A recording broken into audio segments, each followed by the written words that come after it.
কিয়ামতের ময়দানে যখন আমাকে আল্লাহ পাক রব্বুল আলামিন জিজ্ঞাসা করবেন, ও আমার নবীর সাহাবী, আজকে তোমার কোনো ক্ষমা হবে না, তখন আমি আল্লাহকে ডাকতে বলবো, গো আল্লাহ, উহুদের ময়দানে যখন আপনার নবীর মাথার ভিতরে দুইটা কর ঢুকে গেছে, ওই সময় আমি সাহাবী রাসূল আকরাম সাল্লাল্লাহু আলাইহি সাল্লামের মাথা থেকে করগুলা যখন ছুটাইছি, তখন আমার দুইটা দাঁত ওই উহুদের ময়দানে শহীদ হয়ে গিয়েছে। উহুদের যুদ্ধে আমার নবীকে যখন আক্রমণ করা হলো, উহুদের ময়দানে যখন আমার নবীকে আক্রমণ করা হলো, আক্রমণ করার সাথে সাথে আমার নবী একটা কূপের ভিতরে পড়ে যায়। পড়ে যাওয়ার সাথে সাথে একজন সাহাবী ওই গুহার মুখের উপরে বিছানার মতো পাতার মতো বিছিয়ে পড়লেন।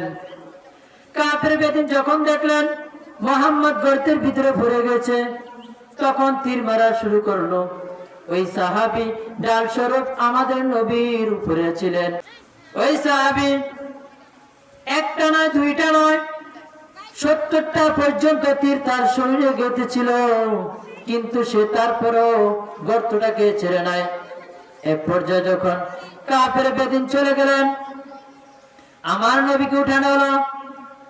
ওই কাফেররা যখন আমার নবীর মাথার উপর আঘাত করলেন, আঘাত করার সাথে সাথে নবীর মাথার ভিতরে দুটা লোহার কড়া ঢুকে গেছে। কয়টা?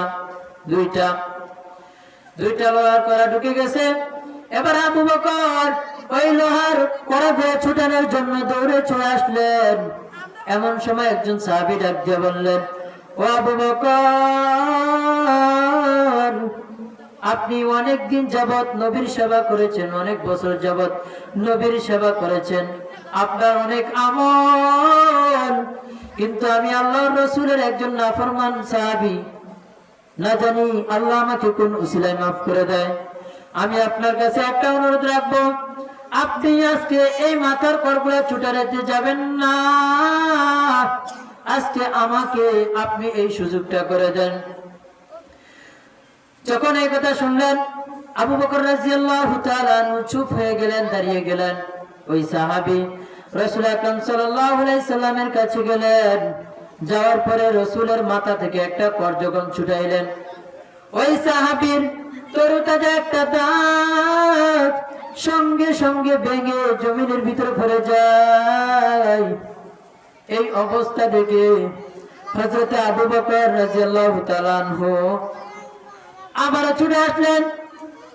ওই দাঁত পড়া চাবিয়ে রাখতে বলল, আবু বকর, আমার একটা দাঁত ভেঙে গিয়েছে, আমি এতে কোনো কষ্ট পাই নাই, আমার তো আরো 31টা দাঁত আছে, সুতরাং আমাকে আর একটা সুযোগ দেন, আমি রাসূলের মাথা থেকে বাকি করটাও ছুটে ফেলবো। এবার আবু বকর যখন থেমে গেল, থেমে যাওয়ার পরে তখন ওই সাহাবী বাকি একটা কর যখন ছুটাইতে গেছে, ছুটানোর সাথে সাথে তার আরেকটা তরতাজা দাঁত জমিনের ভিতরে পড়ে যায়। আবু বকর দেখলেন ওই সাহাবী জমিনের ভিতরে পড়ে যায়।